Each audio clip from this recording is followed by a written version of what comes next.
All right, good evening, everyone. Thank you for joining us this evening. I'm the Reverend Peter Ackerman. I'm the rector here at Episcopal Church of St. John the Baptist here in Lodi. I'm glad you're here, those who are in person, those who are watching from home. This is very fitting that it is here tonight, this conversation on homelessness. The Lodi, what's it called? The Lodi Committee on Homelessness was started by parishioners from this parish. At least they were some of the members who originally started it. It's also fitting to be here because one of the co-sponsors for what we're doing tonight, people who brought it here, is our deacon, Deacon Tom Hampson. And Deacon Tom's purpose for St. John's is to get us engaged with the wider community. So thank you, Tom, and we're glad to be here for that. And what else can I say? I guess it's fitting that I'm a priest. I know and I understand that there's many different denominations here represented, many different aspects of faith. There's probably agnostic and atheists as well, and so all are welcome. I do hope and invite you to join me, if you will, in a prayer to a higher power whom I refer to as God. God, thank you for this night. Help to root us in hearing about homelessness in our city, what causes it. Help to shine light in our hearts on what we can do about it. Bless those who come here to share their stories this evening, to help us follow your will. This I pray for in your name. Amen. Thanks again for being here tonight, everyone. And now, Catherine Siddall, you're coming up.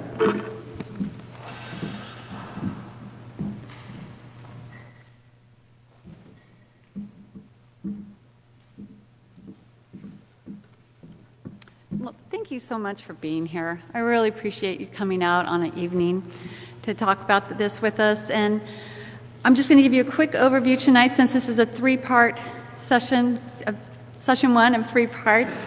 Tonight we're going to start off some discussion amongst ourselves about thoughts and feelings that we have in experiences with the unsheltered.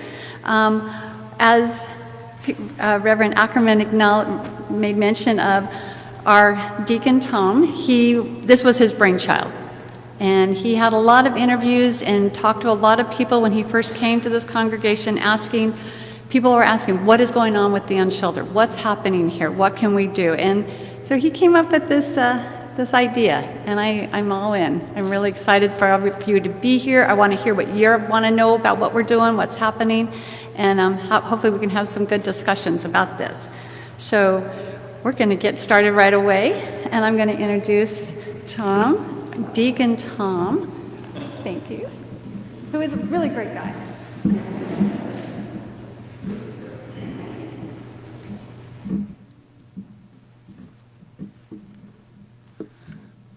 So, homelessness. This is a kind of a fraught topic in communities throughout the country and in our region as well.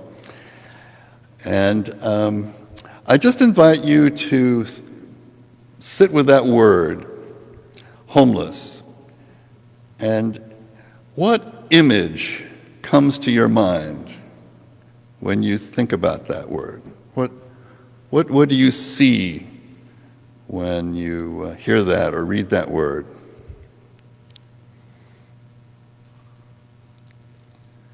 And as that image arises, what do you feel about what you see?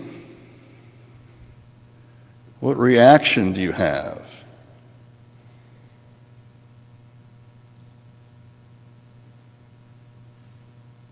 And then, how do you understand what you're looking at? How do you make sense of that? And I ask you those questions because so much of the challenge in addressing the issue of homelessness is the kind of ideas we bring to it. We see through a certain lens or set of filters. So for just a couple of minutes, I would invite you to share with someone next to you, maybe somebody that you haven't met before, just what came to mind. What did you see What did you feel about what you saw? How did you understand what you saw? So just take a couple moments or a couple minutes each of you to share that with one another, and then I'll invite you back together. So you may have to travel a while to find somebody to talk to.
Okay.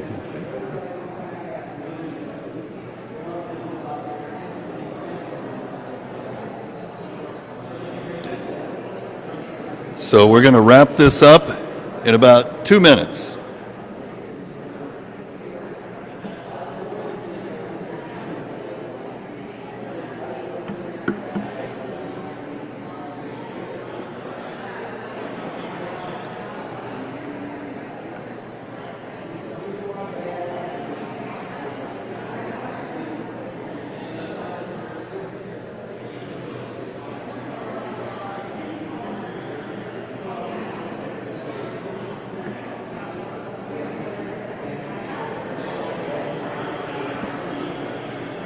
So I think we could probably spend maybe our entire time having this conversation, and it would be great.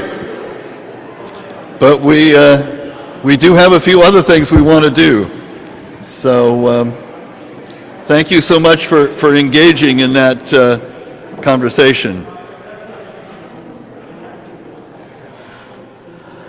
And you may remember when you arrived, you received a 3x5 card, right? So at this point, what we'd like you to do is to identify one question, just one, that you're hoping will be answered about the issue of homelessness over the course of our 3 sessions. What's one question you've really wondered about the issue of homelessness that's, sort of just been in your mind and your heart? And write that down,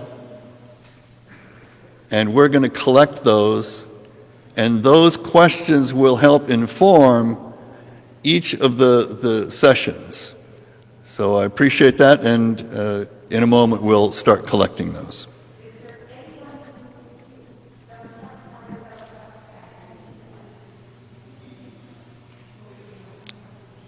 Looks like they're good.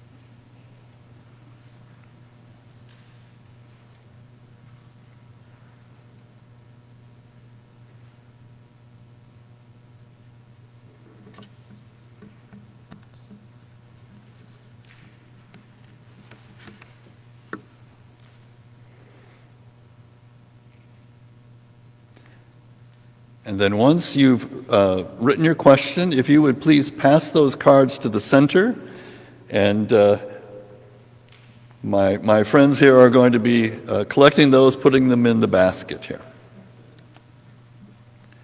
And perhaps at this point, Catherine, you and John, and yep, great. Wonderful. And just a word about the program. As you may have noticed, this is the program for the entire series, so you can see who the speakers will be and the subject matter that they'll be addressing over the next 2 sessions. We are particularly blessed to have some of the most knowledgeable people both in the community and the county to address these issues. And at this point, I'm going to turn this over to Catherine. Thank you. Thank you. Do I use it? Yeah? Okay. So it is my privilege to welcome the panel here. First, I'd like to introduce John Ledbetter, who is a parishioner, is that the right word? Parishioner here. One of the original and the founder of the Lodi Committee on Homelessness. He did chair this committee through its infancy into its maturity, significant work. He also played a very valuable role at the county level on the continuum of care. So groundbreaking, shoes that can never be filled. And then this is Martin Ross. He's currently the executive director of Ready to Work, a really valuable program in our county, which I've been very fortunate to be able to take advantage of with some of our unsheltered. And we are going to tell you a little bit about and I'm Catherine Siddall, old social worker, currently chair of the Lodi Committee on Homelessness. And we're going to tell you a little bit about the work what John's done, what Martin's doing, and what's happening here. And then we'll go from there. So. I'm going to take mine off. Thank you. Thank you, Catherine, and thank you, Deacon Tom, and thank you,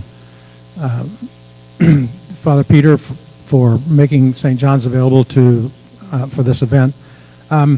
So my assignment was to kind of give a history of how this whole effort got started, because it just didn't get started 2 years ago.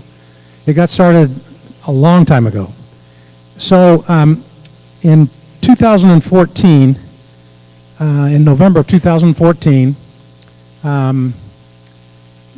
there was a community philanthropy summit that was put on at Hutchins Street Square here in Lodi, and it was a partnership between the Lodi Community Foundation, which I am chair of, and the Community Foundation of San Joaquin. And this was a partnership that we put together to present speakers to the nonprofit community in our region, in Lodi, Stockton, and the county, on philanthropy. And that particular day, our keynote speaker, her name was Kay Sprinkles Grace. I don't know if any of you have ever heard of her, but she's published. She's a very, very, very well-known individual in this area, in the area of philanthropy. And her topic that particular day was philanthropy at the crossroads. And the theme was building local partnerships to solve community problems.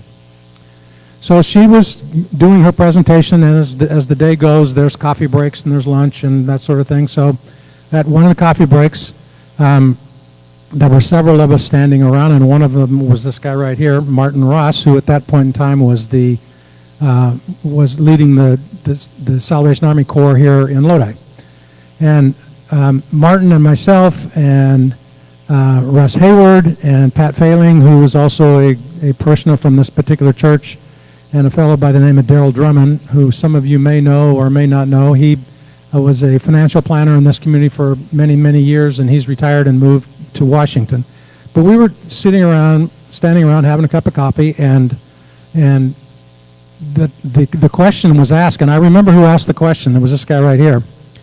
And he said, so, the theme is building local partnerships to solve a community problem. What's the biggest community problem that we have in our community? And we all looked at each other and, shuffled around a little bit, and finally somebody said homelessness. And, it was so obvious that some of us others didn't think about it.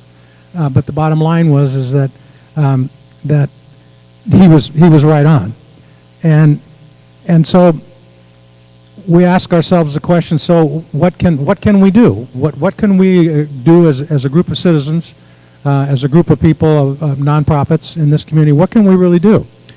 So at the same time, kind of in concert with the timing, we decided that we would continue to investigate the issue, and we had some conversation. There 4 or 5 of us kind of took this on, and 4 or 5 of us decided we would investigate a little bit and see what we could do. And we started talking to the city manager, the city staff. Actually had a meeting with the chief of police at that point in time, who was Mark Helms, and we found out that the city was also beginning to think that this, because they were, city council getting calls from all of their constituents, and the city was beginning to see that this is an issue itself. So we decided, well, why don't we just, the 5 or 6 of us that were kind of doing this, and along with the police chief to start with, let's start asking some questions and start gathering a little bit of information. So one thing led to another that led to another, and we decided we really needed to find out how the community felt. I mean, the general community of Lodi, not just a few of us, but the general community of Lodi. So we decided that what we could do to do that is have a series of open mic conversations with the community, and we invited the community. We had 3 or 4 different sessions. They were held at the festival grounds. Mark Armstrong made the festival grounds available to us, one of the big rooms over there, and we invited, through the newspaper and everything else, invited the community to come. And I was actually pleased and surprised how many people showed up. Everybody had their idea of what the situation was, what the problem was, and how to fix it. So we decided that the best thing for us to do is to gather information and find out what the citizens of this community really felt. So, as I said, we had 3 or 4 different sessions, and so at the end of the day, the city provided some staff to take notes for all of these meetings and everything that was said, recorded everything, and so we decided that we would take this information and we would sit down and see what we could do with it, and see if there was something that we in Lodi, at the local level, could do something to mitigate the issue of homelessness in our community as we saw it at that time. Lodi Community Foundation assumed the role of facilitator, not the one in control, but just the facilitator, like Tom is doing tonight, being the facilitator of this presentation here at St. John's. So we got a group of people together that there was probably originally, I don't know, 14 or 15 of us that decided that they wanted to be involved in this, and they represented the business community, the Salvation Army, Lodi Memorial Hospital, a couple of local churches, including this one, the Lodi Police Department, the San Joaquin Department of Mental Health, Lodi Community Development Department, the City Council, and actually the City Manager's Office was very involved in this as well. So we gathered this information, got it all put together, and thought that the best thing for us to do is go to the City Council after a few months of doing this and putting all this information together, going to the City Council and present the information and a skeleton plan of maybe how we could mitigate homelessness in our community. So in September of, I think it was in September of 2015, at a City Council meeting, we made our presentation, and that was about, it had been about 6 or 7 months after the initial, this initial effort started. And we proposed some recommendations. We made the report and began to have some monthly meetings. And the City Council accepted our report and decided that we really should go along with what we had done and starting this committee, Lodi Committee on Homelessness, and actually ask us to proceed. And really, we were never a official committee of the city. We weren't a commission. We weren't an official committee, but we were a group of volunteers that took on the role to see if there's something that we could do to mitigate the issue in our community. We started presenting ideas. This committee met on a monthly basis for several months. We came up with some ideas of some things that we could do in the interim. And the thing you have to remember is that we had a budget of $0. We had $0 to work with.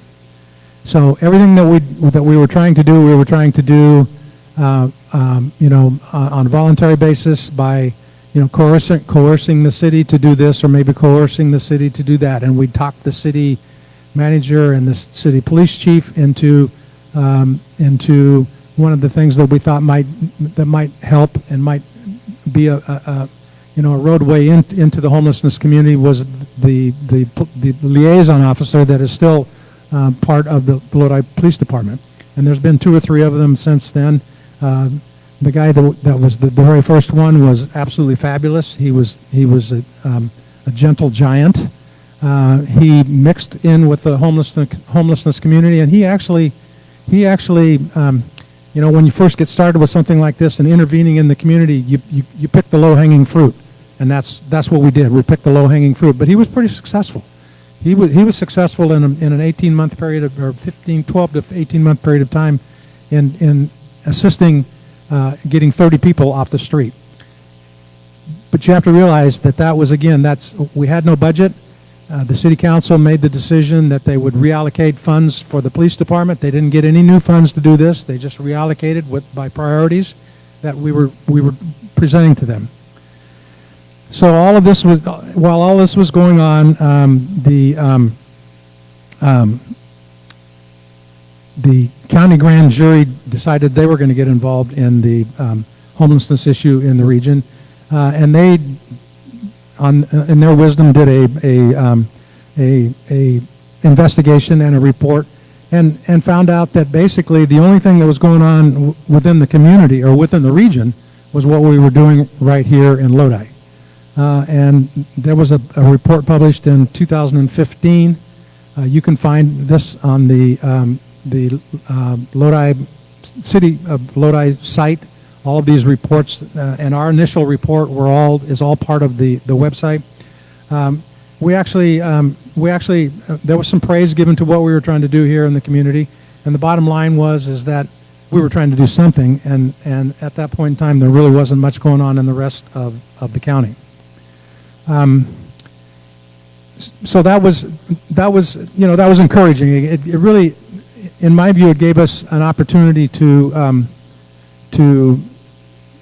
make a difference, and we were getting some encouragement that maybe we were on the right track, and I think that was very important. Into the so the Lodi Committee on Homelessness has continued all these since 2000 and about September of 2015 to today.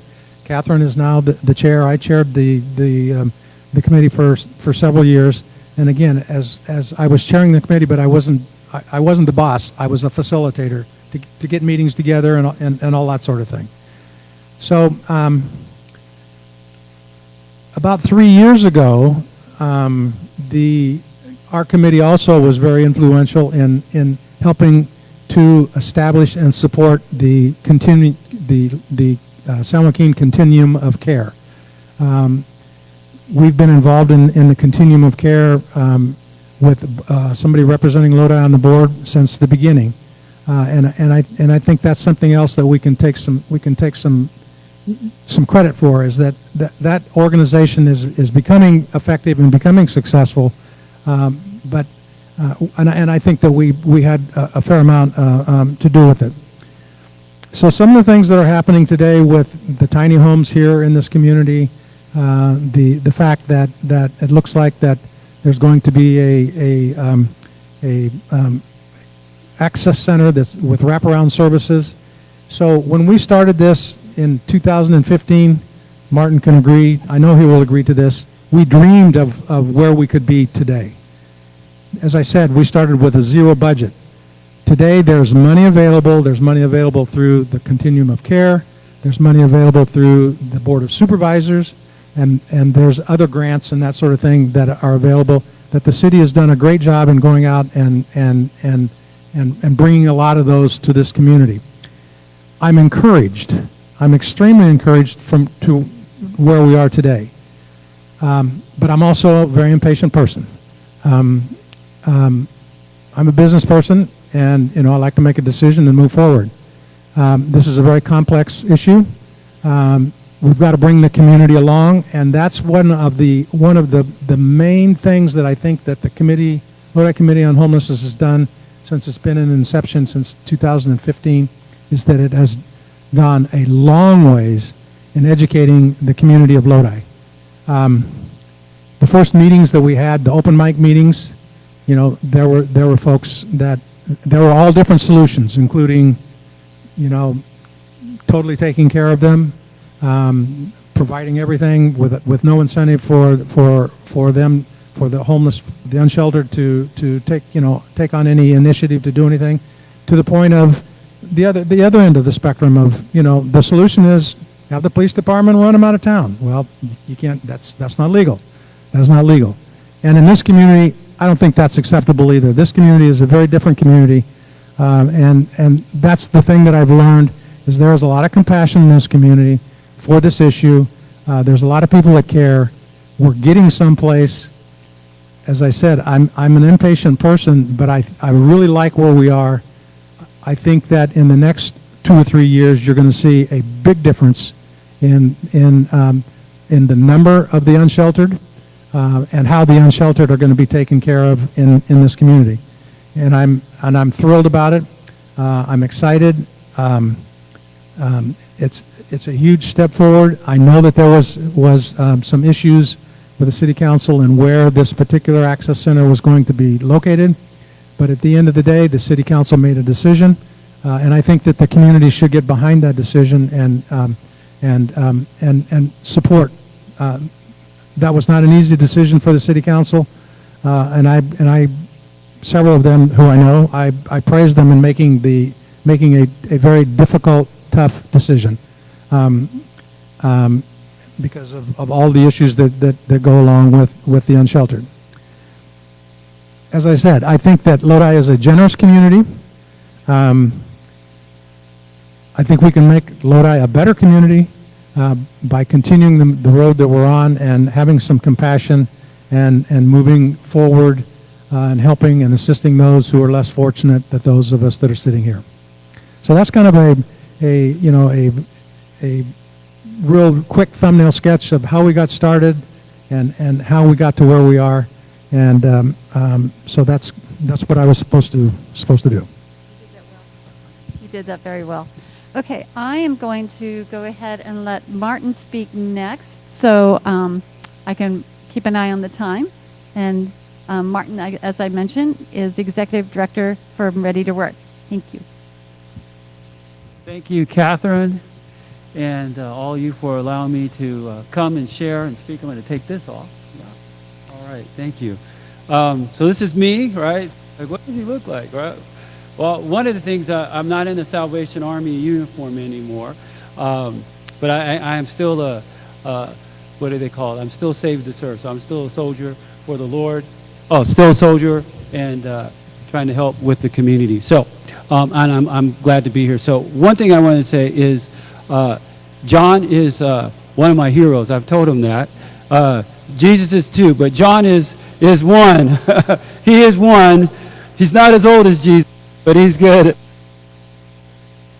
Really, though, he's one of my heroes because I think I've learned so much from him. There's a lot of phrasing, and I'm going to talk about trifectas, low-hanging fruit, other types of things, and I've picked some of those phrases up. So what do I want to say real quickly is I think when I use the word trifecta, if you think about triangulation, I also have a science background and engineering and so forth, so if you're looking at surveyors and they're trying to locate a point, how your GPS is working, locating a point, trifectas, finding at least, it could be more, but at least 3 groups that don't necessarily communicate with one another, but they need to. Churches are part of that group that don't necessarily communicate with one another, but they need to. Homeless individuals and nonprofits and that was some of the discussion that we had at that Philanthropy Summit. Nonprofits need to communicate, don't necessarily communicate much with each other, but they need to. Sources of training and government and other nonprofits that have those abilities to be able to train individuals to help them dream for themselves and to help them dream until they can dream for themselves and to give them a hand up and not a handout. Many times these organizations don't communicate with one another, but they need to. So then if you can find these groups that can form associations for what I would say forming a CSV, which is creating a shared value, or bottom line alignments, or helping find alignment for the mutual bottom lines. That's where I believe, is our key to being able to move communities forward. That's our key to taking groups that normally would not work with each other, sometimes may not like each other, but because there's a common need, they will try to move forward. So that's what I'm using that word trifecta. That's what I presented when I was at the committee, not only what John was mentioning, but I said, well, could you give an example of where nonprofit groups or where a community can find, a big, hairy, audacious goal and where they've actually completed it and finished it. And Mrs. Sprinkle could not think of one.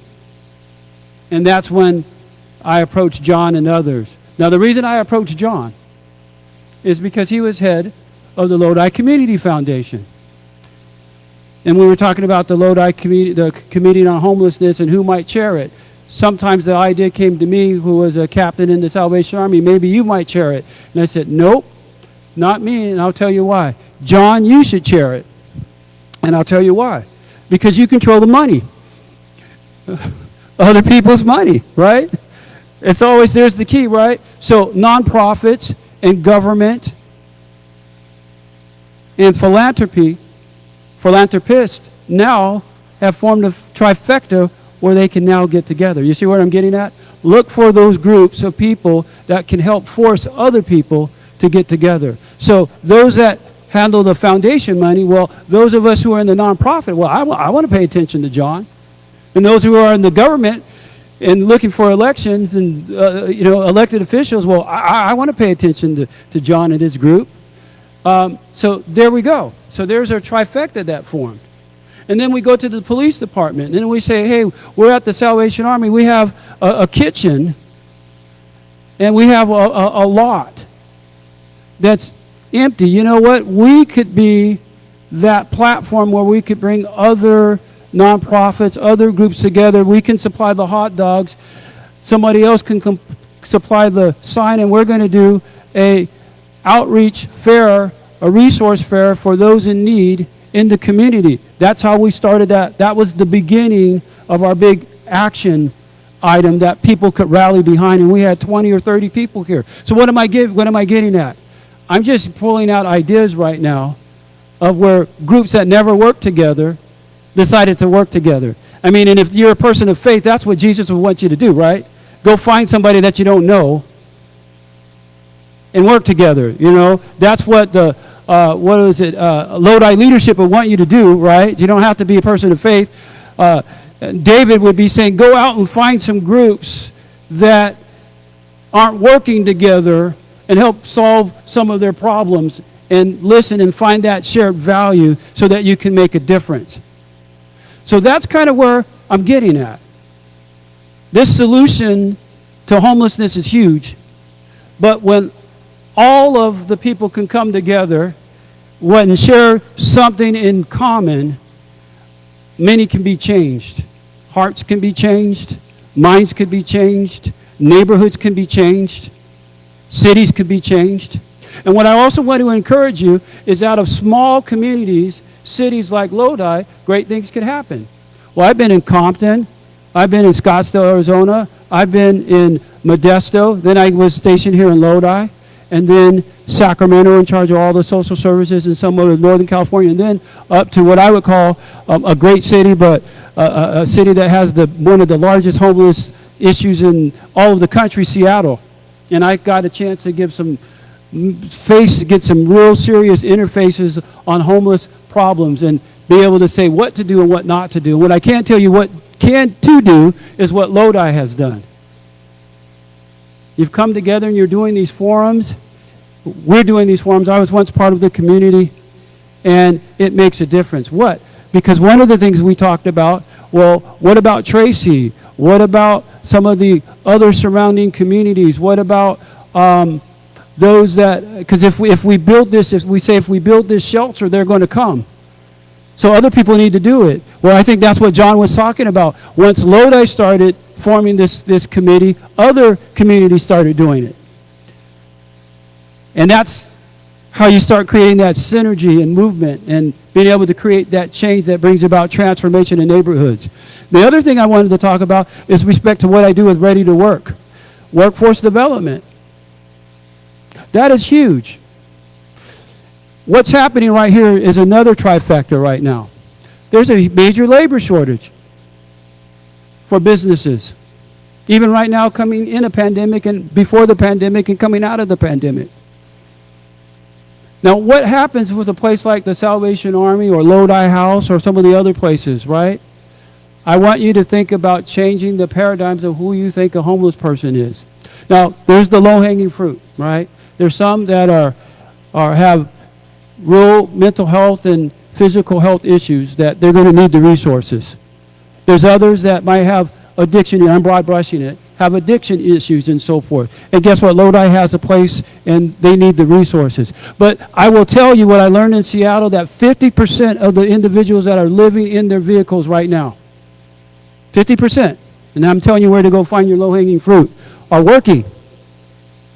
They just don't have a place to live. They just need someone to give them a hand up and not a handout to be able to find a career and to have some training and to invest in them and to be able to come to them and say, I see you, I'm concerned about you, perhaps even I love you, and perhaps even if it's none of that, you know what, I need somebody to work at my business because I can't find anyone to be hired right now. And then if you think about the nonprofits that are covering all the wraparound services, food, clothing, shelter, case management, you can be confident that 60 to 70 to 80% of those individuals are well screened And that you can say, well, maybe if I go and talk to them, and I say, who do you have? And if you go and you visit them and you say, hey, I need help with HVAC. I need somebody to help manage the store. They don't have to touch your money. Help them earn your trust. And let them show you what they can do. Because it's one of the best resources that Lodi, that San Joaquin County, that Sacramento County, that California, that America has, and people are writing them off instead of writing them in. They're right there. And it can help unclog the pipelines to homelessness. Because somebody has to give up one of those beds. Because if you do build it, they're going to come. If we don't give some incentives to be able to say you can earn a living wage in a career, then they're not going to move out of the seats. They have no hope. And they're in despair. But if someone comes alongside of them and advocates for them for a job, just like we might advocate for someone in court, then you will see a difference because someone came alongside them and said, hey, someone believes in me. They showed up. We just hired a guy for truck driving, a guy for welding, a guy for Caltrans, just right out ready to work. And Gavin said hello today. I saw him today. And what it would mean, we formed a trifecta between California Human Development, WorkNet, and Ready to Work. California Human Development did the training. WorkNet gave the money. They have a ton of money. They have about $1 million to spend, and they can't find the people. And then we had the people that had the wraparound services that were already vetted and that we could help vouch for. That's what I'm trying to get at. That's how you can help solve, not solve homelessness, but help solve it and have some tax-paying citizens. And you know you're doing it right here in Lodi. I got my paradigm right out of the culinary arts training program. And I took it to construction training. I've moved it to plastics. I've moved it to HVAC and the plumbing and all kinds of different places, and it's catching fire all over the United States here, and I get people calling me all the time. So that's what came out of Lodi. Out of small places that people think may not be able to have an impact, you do. And I'm hoping that will inspire you to be able to know that because of the resources that you all have here, and we do have some good ones, and the compassion that's here, you can make a difference, and you can actually help transform America right out of some place that's pretty small like this that you think doesn't count. In the good book, it says, I take the least of these. And if you can be faithful with a few things, then I'm going to bless you over with many things. He didn't say to be good at a lot of things. He said, can you just be good at a few things? So whether you're a believer or not. Now here's my last comment, and I know it's scripture, but I said it when I was at the graduation today. And I think everybody can buy into this. It says this, and I'm not even going to tell you where it comes from. I'm not going to sound too holy in scripture for you, right? But it says, consider it pure joy to go through the struggles in life, because what faith and hope, everybody needs that. You don't have to be a churchgoer to want to have faith and hope. Brings about perseverance, which is stick-to-itiveness, which helps bring about completion or perfection. So if somebody has a little bit of hope, a little bit of faith, and they can say, I can get through today and get through tomorrow because somebody that I didn't even know came alongside of me and says, I need somebody to help work at my vineyard or at my store or you can cook or in my restaurant or whatever, and I'm going to invest some time and some resources, and I'm making an investment. I'm not giving charity away, a return on investment. I'm looking for something big, things to happen out of you, but I'm going to make an investment and take a chance. Then they persevere through that. And when they persevere, they're going to feel a little bit more complete. And guess what? The next day, they're going to have a little bit more hope and a little bit more faith to say, I can try it again. Somebody cares about me. There's not really an east side or a west side of Lodi, but just one Lodi that's livable and lovable. Somebody cares about me. And guess what? They come in and they do it again. And they become some of the best ambassadors to go out into those neighborhoods and corners and campsites to be able to say, there's another way, and they're here to help. And that's where you're going to find your solutions to unclog the pipeline and create some movement. And that's all you need, because once the train gets going, then who knows how fast it can go. Those are my comments. Sorry about that. I get a little passionate about it, but that's workforce development. There you go. Thank you, Martin. Okay, so I am going to address a little bit about our current situation. And I'm going to hit on just some of the, as mentioned, these questions, we're going to try to answer them all. They may not all be answered tonight. Some of the other sessions will be more appropriate to really give you more detailed information about these questions. But one of the questions was, how many unhoused are in Lodi, San Joaquin County? So in 2019, that was the last point in time count. That was a day in Lodi where we went out and we attempted to record every unsheltered person in our community. It was an incredibly well organized, structured, big event. And for the county that year, 2019, we had 1,071. Lodi came in at 139. About 5% of the county was veterans. Someone asked that specifically. Has it gotten worse? Absolutely. Significantly. And since COVID, it has gotten much worse. One of the factors that I see as a social worker who's out in the community almost every day is housing. I have at least 24 people who have income and or are working and can't afford housing. I have many people who lost employment. They had basically like home care, taking care of people in home care jobs, and the in-home supportive service program was shut down when COVID, and they lost their employment and they became homeless. So that is something that if we had affordable housing, I could talk about low-hanging fruit. And yes, the cars. Yes, I have people living in their car, and we could get them off the street now, immediately. The waiting list, average waiting list for Housing Authority and Central Valley Housing has been greater than 10 months.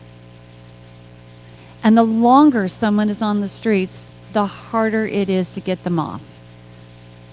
The problems just start multiplying, really increasing. So that is a big issue. When I can find someone who's fresher to the street, newly homeless, like Gavin, he showed up at one of the Showered with Love on Mondays at Gravity Church. Every Monday there's Showered with Love, who you'll get to meet, their van, and the clothing ministry, and His Way Church comes and provides food, and I got a captured audience. So I really can sit down and talk to someone. They've had a shower, they're clean, they've got some new clothes, and they're fed. And I can have a conversation about what are your barriers? What's going on? And Gavin's like, I need a job. I'm ready to work. I want to go to work. And so we literally got on the phone, sitting on the steps of that church, and called Ready to Work and got him in there. I've been able to get 2 guys in there this summer. And both are doing really, really well. So but he was new to the streets. He had just lost his job, just lost his housing, was staying at the shelter. So got him off the street right away. He had a history of substance abuse, and he was a little worried that if he had stayed on the streets, it would be a lot more difficult. And it's like, oh yeah, let's get you out of here. So if I had met him 8-10 months, could have been a very different story. A really different story. So that was a big piece of it. A lot of questions came in about how you can help. I'm looking for help. One of the things I always laugh about in my mind is when people say, well, they don't want help. I am so busy. There are so many people who want help. I don't know the people who don't want help. Just because I can't give what I always talk about, you offer someone a shirt and they say no thank you, then I'm like, well, they don't want help. Just because it was a size small and didn't fit, every single person's barriers to housing are different. It takes time. You got to get to know them. They have to learn to trust you, and you have to figure out what is your barrier to housing. What do we need to do? And really get down to, and the more they get to trust you, the more you really find out what the struggles are and how they ended up and what we need to do. It takes work. You can't just hand someone a flyer and they don't respond and say, well, they don't want help. That's one of my that is how I went to the next step. Last January, the point in time count was supposed to have occurred, and it was canceled because of COVID.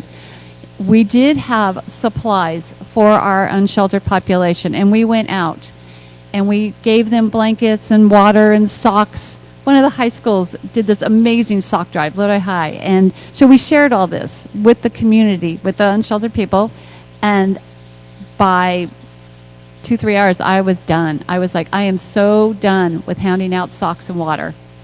I know I could help people. I know if I had a little bit of time, I could talk to you, we could figure out what's going on here, let's get this going. And so I took it upon myself to start case managing one-on-one our unsheltered population. I have worked very closely with our county mental health, which there were several questions here about mental health, this pile right here. In Lodi, we only address minor mental health issues. You're very minor. If you have a moderate or major mental illness, you have to go to Stockton. Just for a moment, think about, okay, maybe you're having severe anxiety or severe depression, or maybe you're hearing voices, and now you've got to be able to get on a bus, maybe with 2 transfers, and get to Stockton in time for your 9:30 appointment. It's not going to happen. We were, as of March of this year, being the squeaky wheel, we were able to get county mental health outreach in Lodi every other Wednesday. And we get them for 3 hours. And I have it planned. I have this, okay, I need you to see da-da-da-da-da-da. And it's going great. It has been a huge difference having them back in town. About 6 weeks ago, we started getting the Care Link van. I hope you see it. I hope you're out on a Wednesday and you see the Community Medical Center Care Link van. That is a van that provides free medical care to our unsheltered population. And they bring a nurse practitioner. I'll get a parking lot and I'll line everybody up who has high blood pressure. We'll get blood pressure checks on everybody, and we'll say, okay, what's your medicine? And they go down the line and they address every single one. Because these are the people who keep hitting the ER because their blood pressure is too high. And they can, it just can't get a handle on their medical care. I have diabetic. I mean, I get it all organized, get it all ready to roll. That is how we make a difference on just starting to address feeling better, getting a handle on your care, your health care. Those every other Wednesdays have been vital. And when I have someone who is severely mentally ill, I now can get a response. And we can get someone addressed and get them in. It took a long time to get that going. But it's going. It's going well. Would I love it every Wednesday or every day? I mean, we could make such a difference. But it's not going to happen. It's just not. There isn't the resources. Because, on Wednesday they're in Lodi, and Thursday they're in Manteca. It's one of those things. Every day they're in a different city. But if I call an emergency, they do pick up and they will respond. I don't abuse it. But I will call when I'm in trouble. Let me see, what was the other ones? We have a population in Lodi of our unsheltered that is different from the population in Stockton.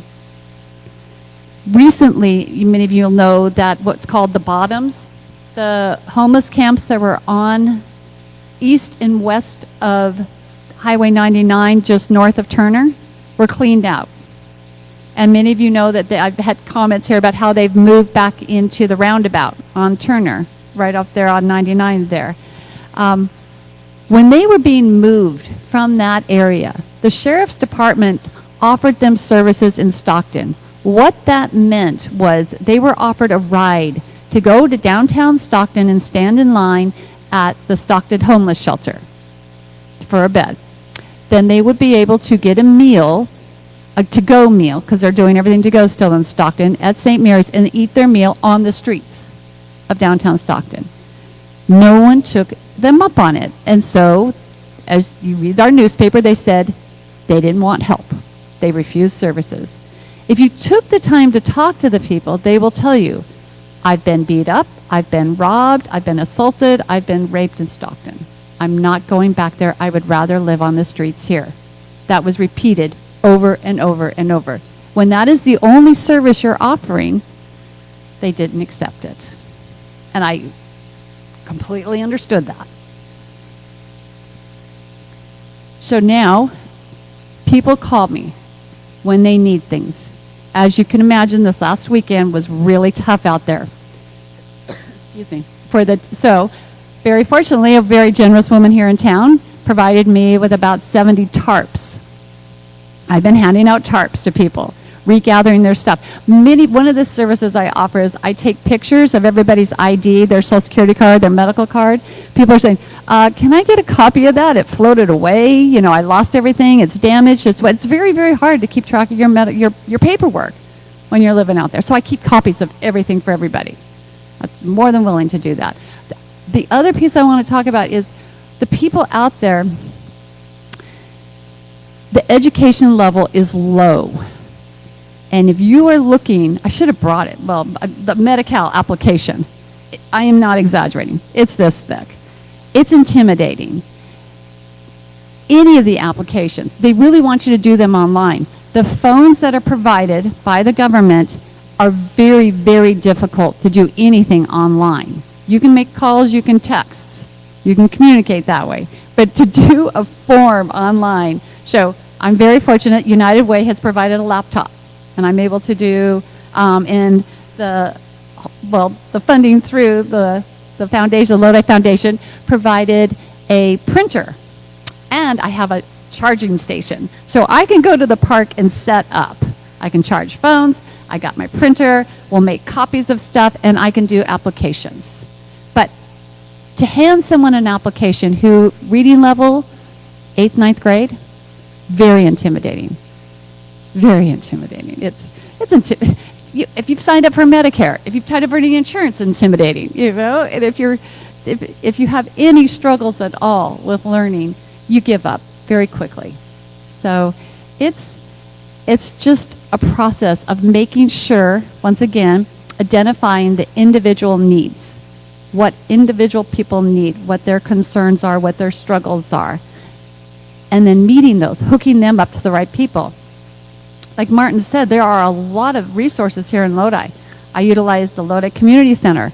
I utilize the Community Partnerships for Families. I often work out of Grace and Mercy. Even the Salvation Army will open up their dining room and let me work in there when they have someone who needs assistance. So you wanted to jump in? Yeah. Yeah. So, okay. No, it's great. So what I want to do is piggyback on what Catherine was saying, and the question is, what can we do? So I want to, the term that I got from John, which I think is good, if we just broad brush it, the idea of low-hanging fruit, right? Where can you get some real deliverables, some real outcomes? What can you do? I'm going to give a couple of examples, and I want you all to consider your philanthropy and what you can do, or just your giving in general, and where you can do something that's big, demonstrative, paradigm changing, even changing just the nomenclature, the language that people use. I want you to think about something. Okay, so one time when there's a church called Bethel Church on Ham Lane, right? And so Pastor Larry approached me and he said, I want to do something. And I thought, well, yeah, we could, do some food. I want to do something big. And so, well, what would that be? And he said, well, can't we sponsor something? And I thought, well, you know what? Here's a far out idea. How about underwriting an apartment complex or an apartment? And he said, yeah, we can do that. We have that kind of money to do that. I mean, if you're thinking of maybe $900, $1,000, $1,200 a month, right? Not insurmountable for a lot of people. And then if you think of 3 or 4 individuals or 2 or 3 or 4 churches that say this is what we're going to sponsor. Think of how people who are spending more than 40% of their income on housing, that is the barrier that keeps them from making it. So that you're not giving away anything. You're just saying that we're going to help provide some housing for you until you can help get on your feet. Now I'm thinking something big that a church, a civic group, a Rotary Club, a Kiwanis, wait a minute, I don't want to leave off one of them. You're going to get mad. Lions, there you go. Lions with the glasses. I'm like, wait a minute, Lions is going to come after me. So you left us out. But no, wait a minute, Seroptimus. Now, wait a minute, Seroptimus. But then if you're thinking of business owners, so what I wanted you to just take that. So what Bethel Church did is they underwrote an apartment complex for us. And what we did is we provided the case management. We drug tested. We said, who do you have? And we were responsible for that. So right over there, there's a lady named Elizabeth Hudson, and she's with an organization called Stockton and Sacramento Self-Help Housing. And we all went on a tour. So what if you partnered, again, groups that you don't know, partner with groups that know how to do it, and you figured out, hey, we're going to form a trifecta. We're going to master lease a duplex, an apartment complex. This is your target. I'm going to get, right? Now, you're doing some real stuff. Now, you're concentrating on a low-hanging fruit group. When I was in Seattle, the police loved us because they said we were clearing the streets because there was a group of 50% of individuals that were living in their cars, and all they needed was some help to get them off the street. Then you start looking at tax credits and all kinds of different things, and people who needed to be evicted out of an apartment because they were bad actors. You had a case manager or what do you call it, a navigator that worked with that individual to say, we can place them in this apartment. We've well vetted them, and they're good. Now, let's say you have an apartment that has 2 bedrooms in it. Well, you can have 2 to 4 persons in an apartment.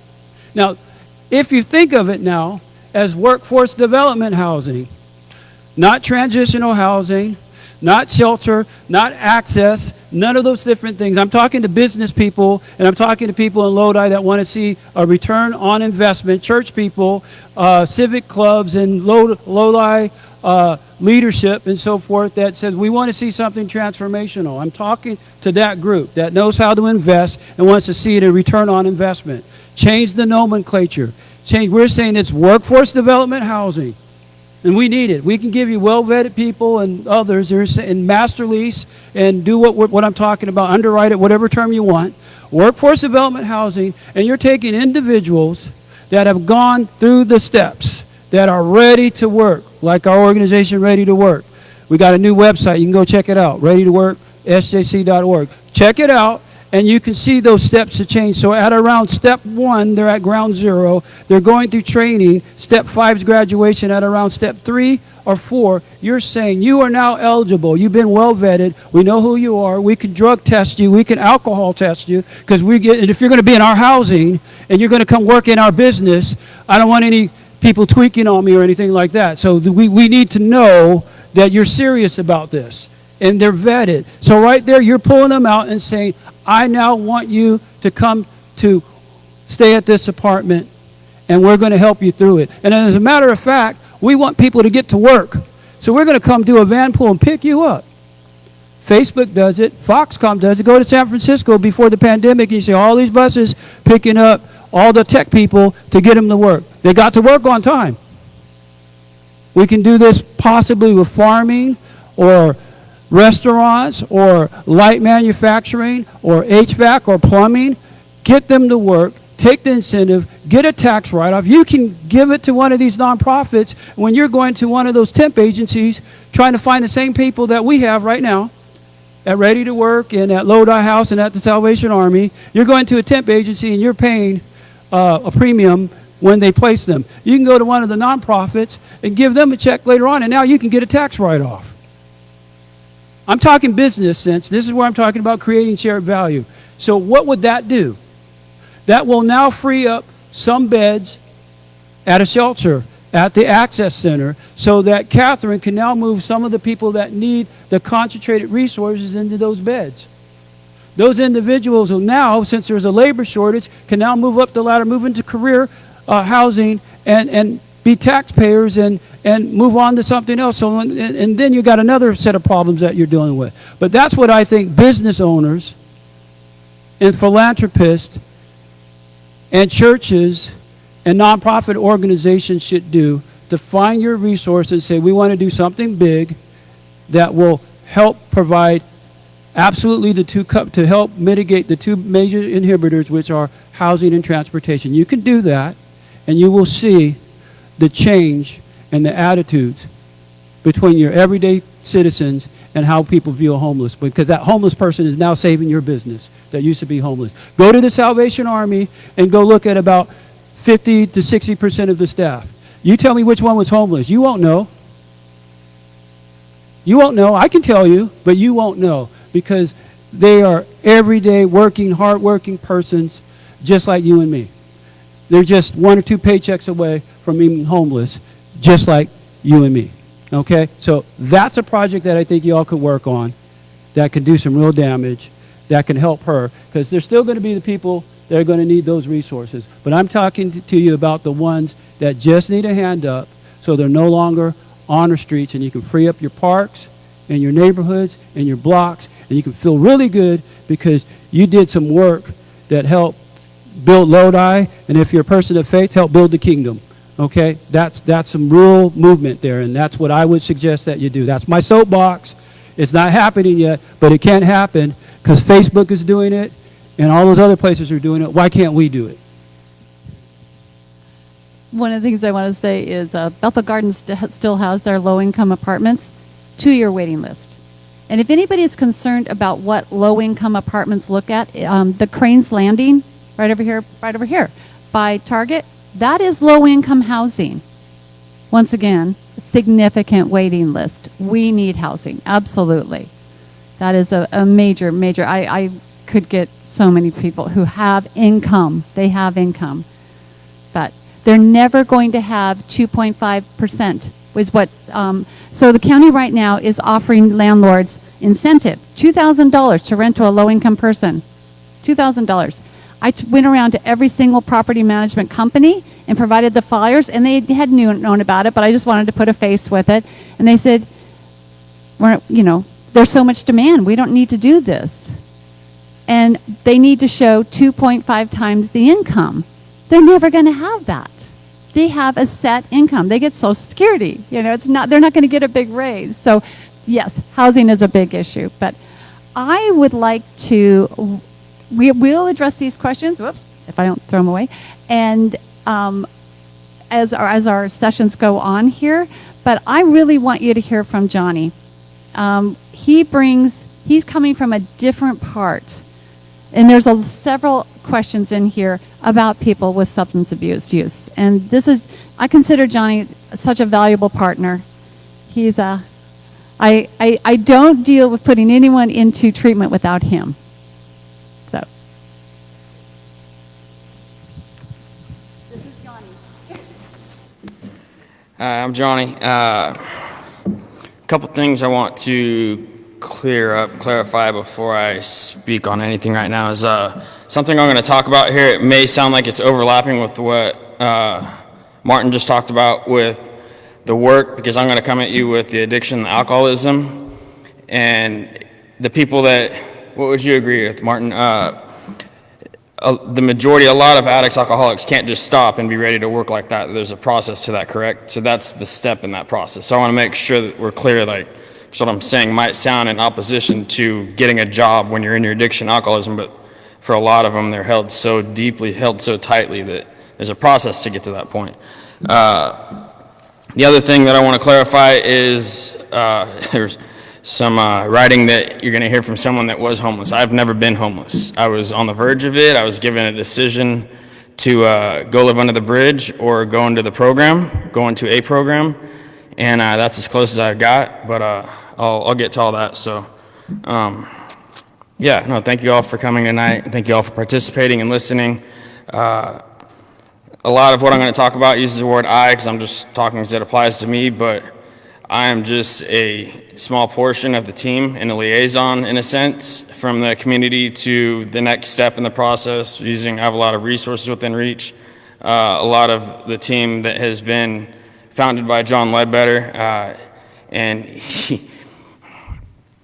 he stepped down from the committee as the results were starting to just blossom. But the reason for that blossoming was all of the root work that he had done to get it to that point, and there was so much work that there weren't the results, but by the time he left, there was an entire team with just handfuls and handfuls of resources, and finally everything started coming together. So he gets to see the blossoming from outside of the committee, but a lot of it is because of what he put in, and there was a lot of bark back on just disagreement, and homelessness is a divider, unfortunately. People have different opinions, just like these things. It's a divider with the mask. COVID, it's a divider on different opinion. Political, it's a divider. Homelessness is a huge divider on whether you have compassion or just a lack of understanding. But because of the timeline I was given, I could spend 30, 40 minutes up here easily,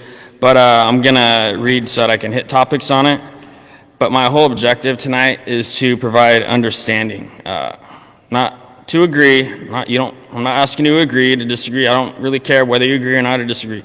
Just listen and understand. And they've already talked.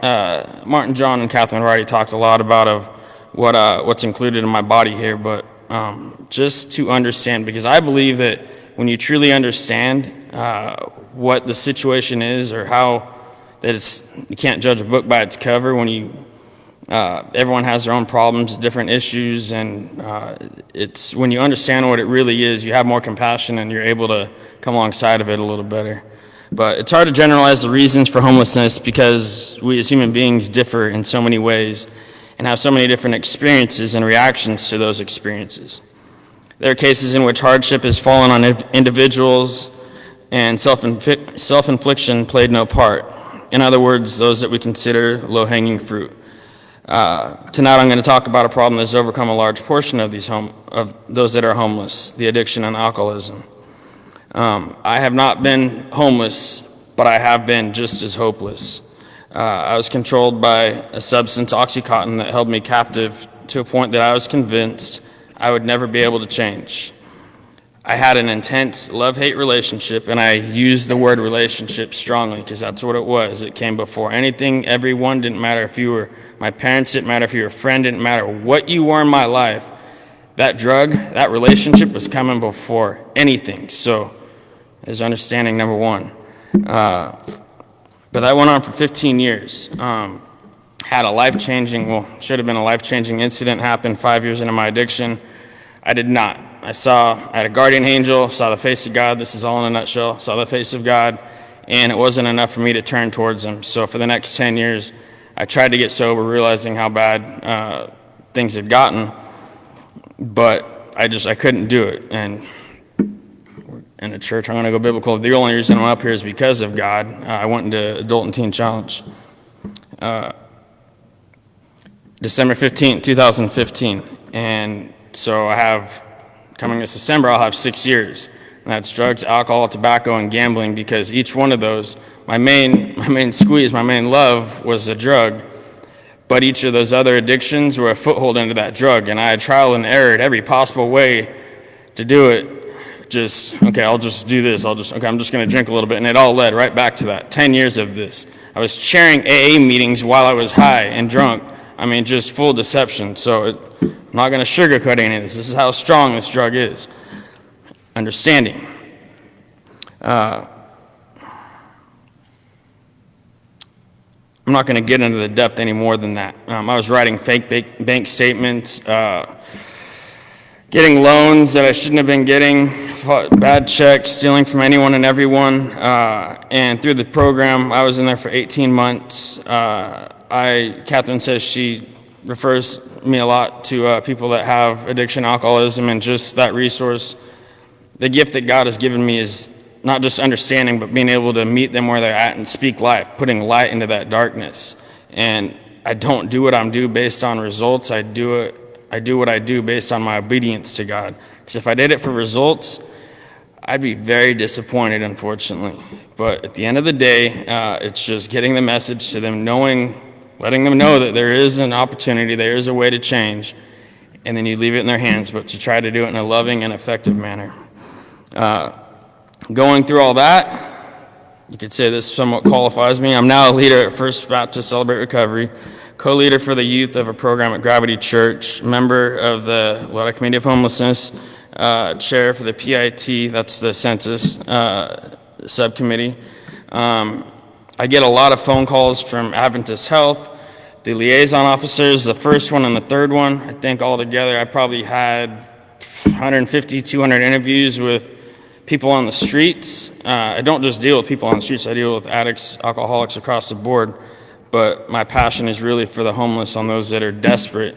But I think between those two officers alone, they just had hearts above and beyond the job. It must have been 15 to 20 people that we got into programs and are still in the programs. So just a lot of movement there. I'm a proactive advocate for Salvation Army, Adult and Teen Challenge, Jordan's Crossing, and City Team, and each one of those provides different aspects.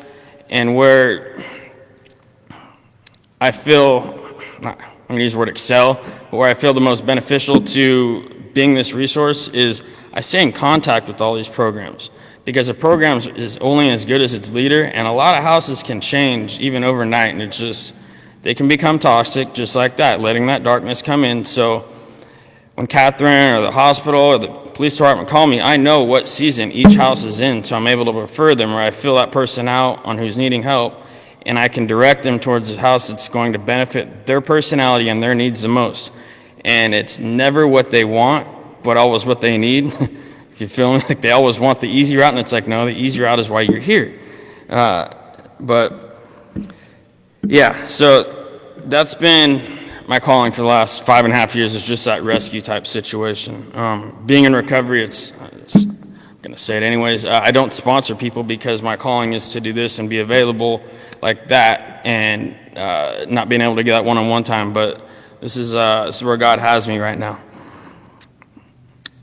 How much time do I have? When I went through Teen Challenge, I was put in charge of the intake program for the last 6 months of my 18 months. I had to learn how to come alongside people that were detoxing from heroin, meth, alcohol, various opiates, and other life-controlling substances. A good percentage of the people that came through the program doors came in without a home. They were homeless. And in comparison to other addicts that hadn't reached a state of homelessness yet, these people were by far the hardest to encourage. What I learned in listening to their stories and coming alongside and understanding who they were is that on the streets, you have to enter this state of survival mode. In many cases, they're literally fighting for their lives. In this survival mode, they hardly trust themselves. A lot of them don't trust themselves, let alone anyone else. When I'm in a position to speak life, my entire intent is to get between the person and the lie. Oh, if there's anything out of this, I want you to listen to this part. When I'm in a position to speak life, my entire intent is to get between the person and the lie, to wedge the truth between them and the lie that they aren't good enough, the lie that what they will always be is what is, the lie that was will always be what is, the lies that come in all fashions and forms. And in order to place this wedge, you have to gain their trust. And in order to gain their trust, you have to meet them where they're at. In a lot of these situations, they may have hurt you, and so how are you going to get there if you can't forgive them, or if you can't find this reconciliation? But you have to meet them where they're at, and in order to meet them where they're at, you have to listen to where they're at. Again, different problems require different answers, and there's rarely a rule of thumb to follow. Each person is unique, and each problem is unique. But it also takes a discerning ear that is listening to the root problem and not necessarily what the person is saying. An example of this is money. If this person just had money, if I only had money, I could be back on my feet and rolling. I could be doing great. Or if they just had a job, again, when they're deep in their addiction, if they just had a job, they could make money and all their problems would be solved. Do you think the person downtown screaming at the trash can, all picked up out of their mind, all scabbed out, is going to succeed in a job right away? I mean, these are the ones I'm talking about, the ones that are deep in their addiction. But that person's going to tell you, oh, I just need money, I just need a job. You don't, you need more than that. I mean, that's the truth of it all. The other one is, or if this person would only do this, if this one person would only do this for them, then everything would be fine. You hear a lot of this on the streets. If my parents just let me move back in, or I just ran into this girl that she said if her brother would let her live in her backyard, then she could get a job and she could do this and that, but she was spun out of her mind. I mean, it's just understanding, like, a lot of what I see and what I do is codependents or even just loved ones seeing their loved ones struggling, and the person is getting ready to give their hand out to God, and then the codependent and the enabler comes across and slaps their hand out of the way and says, no, I got this, you're hurting too much. That's the one that happens, and I've seen so many codependents and enablers enable them to death. They cannot save them. They cannot. They need to, if you're not biblical, then just consider the Bible an instruction manual. It will not be proven wrong. But it's just letting the program do its work, trusting the process, and encouraging them to get there. The truth of the matter is that often there's something internally broken in an addict that makes them do what they continue to do, and they need a rebuilding. There's also a perception that many homeless do not want help, like Catherine is talking about. I will agree that many do not want help, all for various reasons, but a lot of them say they don't want help because they are actually just tired of falling every time they try to stand. They found acceptance in their situation, and I too can attest that for years, the harder I tried to climb out of my pit, the harder I fell. I was convinced, literally and thoroughly convinced, that I was never going to be anything more than I was.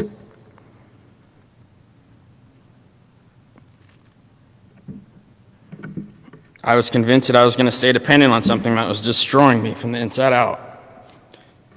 And I've also heard it put, addiction is like it's like dropping a grenade at a family reunion. It just affects everyone around you. And I used that empathy, the sympathy of my family, and they eventually learned, but I'd use that as manipulation to get closer. I wasn't allowed at Easter for the longest time because I knew that when everyone was there at Easter, all the purses went into one room, and I always found my way back in there, stealing on Easter.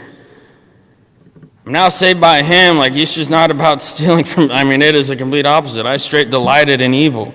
And it's just, that is how powerful the addiction is. It just is on you.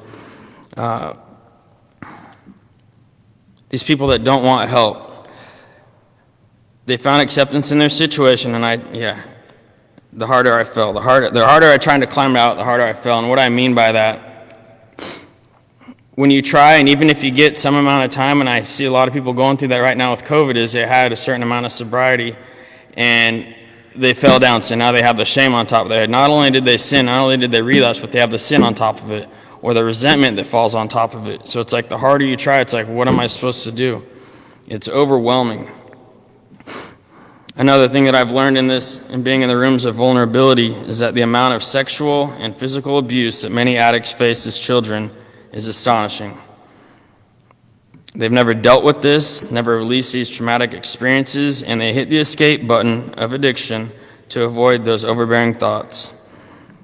I'll just give you a minute. I've heard many homeless meth addicts say that they use meth to stay awake because when they fall asleep, they get beaten, robbed, and or raped.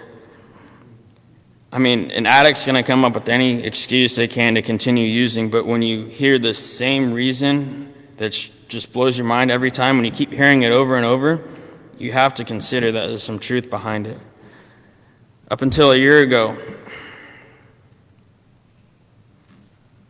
if I can get an addict to admit their broken nature, and I could encourage them with hope and truth, then the next words out of their mouth were, I want help. Now comes fentanyl. In all of my addiction and recovery, I've never seen a drug as powerful and controlling as this one. Death does not scare a fentanyl user because now they can carry Narcan. Fentanyl users work together when they get high because they know that there's a high possibility that they're going to die, and they need someone there with them so they can get hit with Narcan and bring them back. Overdosing and dying is their plan. How do you speak life into this? This is a lot bigger topic than COVID or anything we're looking at right now. It is huge, and it is across the board taking them out. I do not know why it is not talked about more in the solution and the regulation of it. This one is out of control. What resolution comes down to in addiction is that there's a character defect within every addict and alcoholic. and there's a process to get to this resolution. But I'm here to tell you, I'm here to show you, I'm here to attest to you, and I got my boy Mouse here that can speak up and tell me if anything was out of line or incorrect. But there is hope, and there is a way.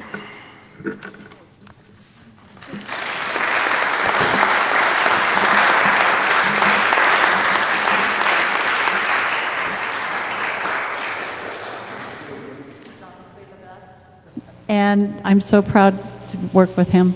So grateful, so grateful. So I want to thank everyone for coming. I appreciate all your questions.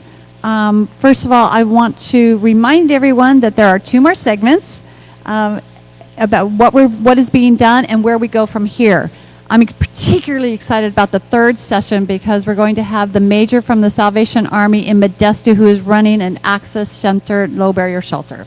So we're going to hear from the man who's doing it, what we want to do. Also, I'm to encourage you to share this recording on Facebook. It's found at St. John's of Lodi's page. Oh, your Facebook page. Should have read that before I tried to read it. Okay, thank you so much. And my card's in the back if you need me. All right, thank you.